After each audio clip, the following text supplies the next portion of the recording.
I am an atheist. I was a true Muslim, but then I believe that a chain of coincidences created man. I was not a so-called Muslim like today's Muslims. I was praying, I read the Quran, I learned to read the Quran in Arabic. I definitely don't have a tight perspective. I'm not narrow-minded. If someone gives me rational explanations and satisfying answers to my questions, I can return to religious belief again.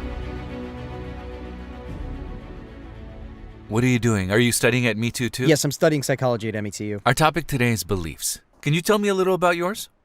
Well, I am an atheist, but till 2 to 3 years ago, I was a Muslim. I was not a so-called Muslim like today's Muslims. I was praying, I read the Quran, I learned to read the Quran in Arabic, I read the translation of the Quran, I was fasting, so I was a Muslim. A true Muslim. But after doing research, I realized some things that didn't sit well with me and started not to believe. I also came across your videos with atheists. They said they didn't believe but couldn't defend their opinion. I don't know.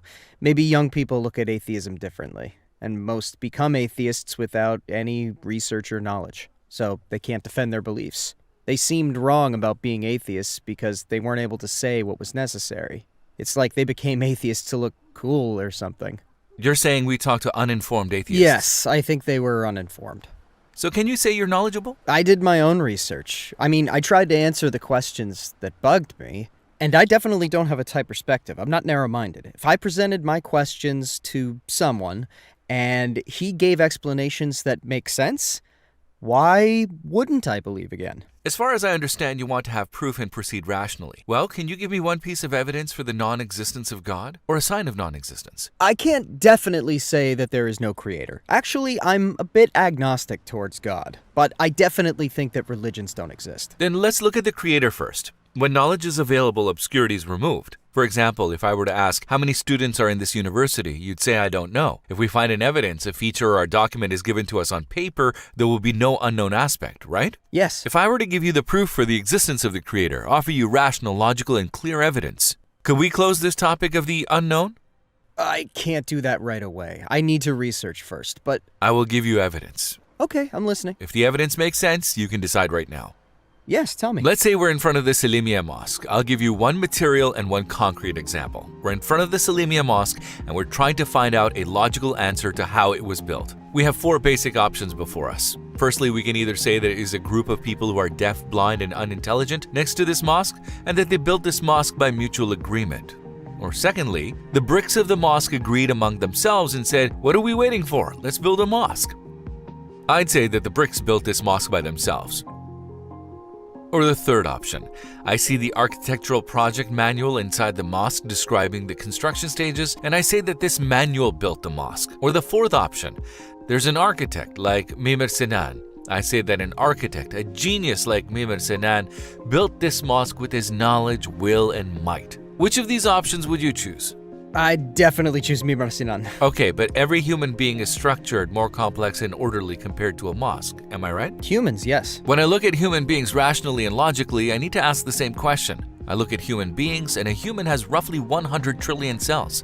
And inside each cell, there are 800 organelles named mitochondria, and there are 10,000 particles named ribosomes. Each cell progresses systematically with an incredible structure. According to biology professor Michael Denton, each cell is a city like New York. How many cells do we have in our body?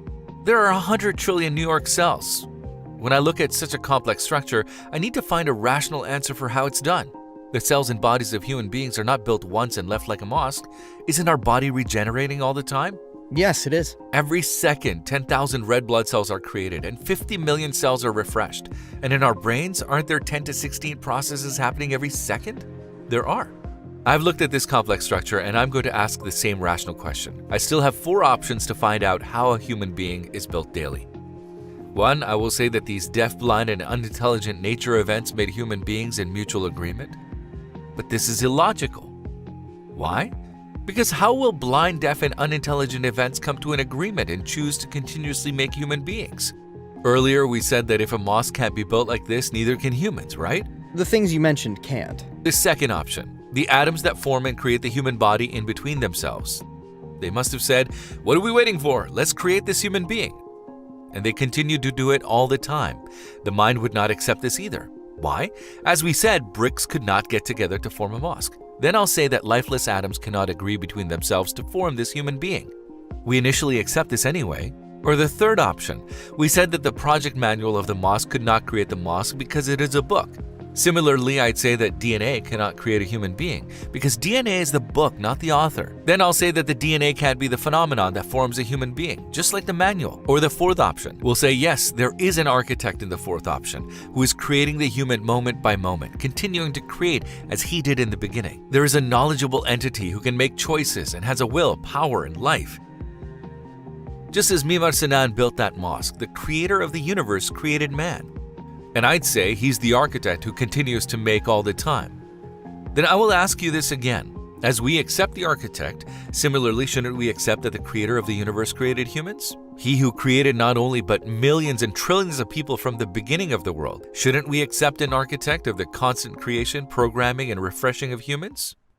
Not necessarily. I think these events take place due to a particular coincidence. I think that a chain of coincidences created human beings. Hence, I disagree with the idea that human beings must have a creator. 5 people per second, 350,000 people a day. Put the humans aside. All living beings, maybe millions of living beings, are created every day. I'm asking, who do you attribute the construction ability to, which is constantly going on? Who is the entity doing this? All the time. My DNA does that. But look, we said in the first example the manual cannot make the building. We said that an architect would make the building according to the plan. Similarly, DNA cannot do the construction. We must say that the architect arranges and creates humans according to the DNA book. You also didn't accept this in the first place.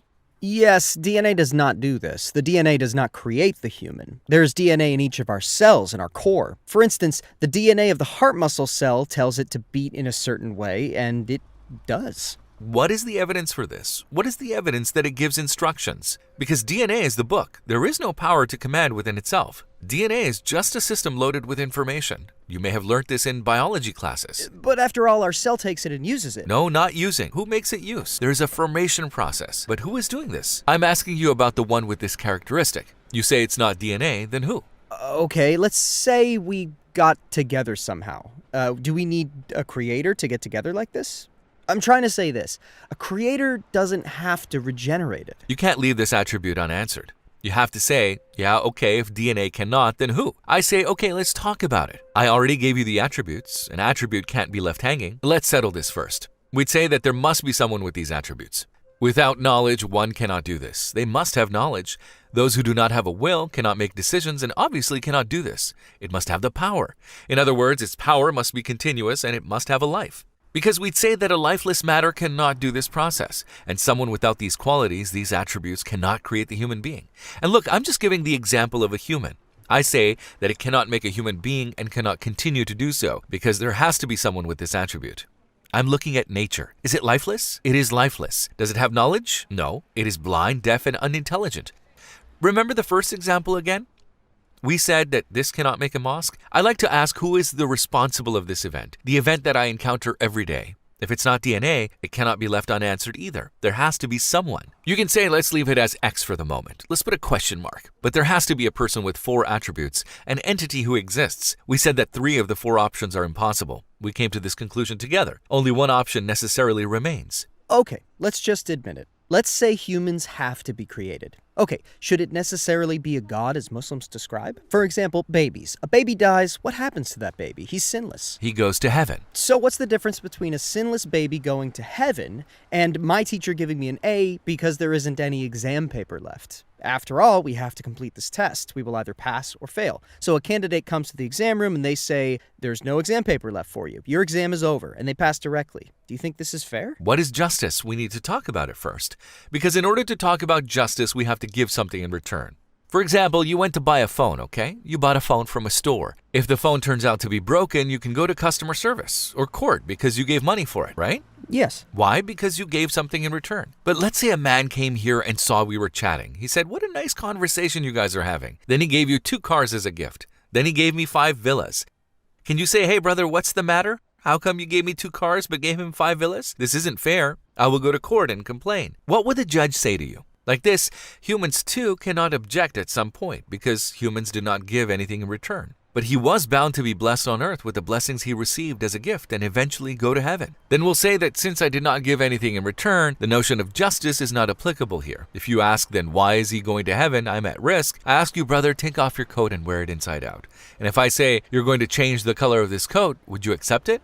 Would it make sense? No. Why? Because the coat is yours. The owner has the rights he wishes on it. Likewise, the earth, paradise, and the hereafter are properties of God. The owner has the rights he wishes on the properties.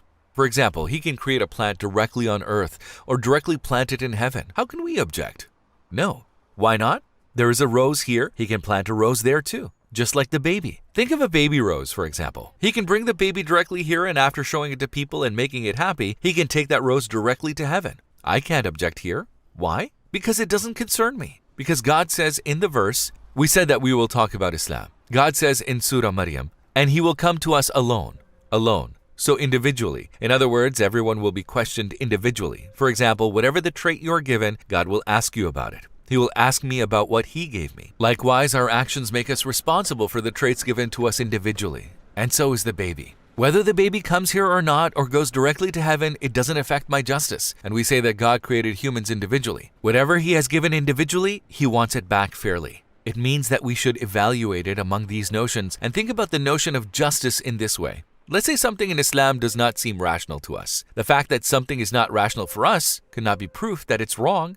Why? Let's say we live in the era of Mehmed the Conqueror, okay? During the reign of Mehmed the Conqueror, there were tughras everywhere, Ottoman signatures, and he issues an order saying no one will leave their house for 5 years. Does this make sense? No. It doesn't make sense. Can I be irrational and say there is no Mehmed the Conqueror? Can we come to such a conclusion? No, we can't. Can I say for the second example, there are Ottoman tughras everywhere? This seems like an irrational rule to me. Then can I say that there is no Ottoman region? I can't. Why? There are tughras everywhere. It will cause us to ask, why did Mehmed the Conqueror do such a thing? Why did he bring such a rule during his reign? We'd question it. Similar to the example, God brought down rules with Islam. If you say, this example in Islam does not make sense to me, a conclusion such as, if there is such a rule, there is no God, can't be taken. The fact that I don't like a rule given by God is not a proof of the wrongness of Islam, which is its set of rules. Why? Because there are tughras everywhere. For example, there is a verse in Surah Rum that talks about the future. It says, the Byzantines have been defeated in the nearest land, but they after their defeat will overcome. While everyone thinks that they'll lose, the Greeks come victorious afterwards by defeating the Persians. It's a verse that talks about the future, about the event that will come exactly 9 years after it. And I'll say that this is a tughra for me. How can a human being foretell the future? Since a human cannot foretell the future, the owner of this tughra would be the owner of Islam. This means that the rules that seem illogical to me are not evidence for the wrongdoings of Islam, nor can they be evidence for the wrongdoing of God. Well then, wouldn't it be more logical to open the door from inside? By accepting Islam, look for answers for questions from within Islam? I mean, I think these are things to consider. It's not something to decide quickly with the human intellect. You say you will think about them? Yes, I've always thought about religious matters, and I will continue to think. The work you're doing has shifted and diversified my thoughts. It steered me in some direction. I will think and analyze it in different ways. This made me happy.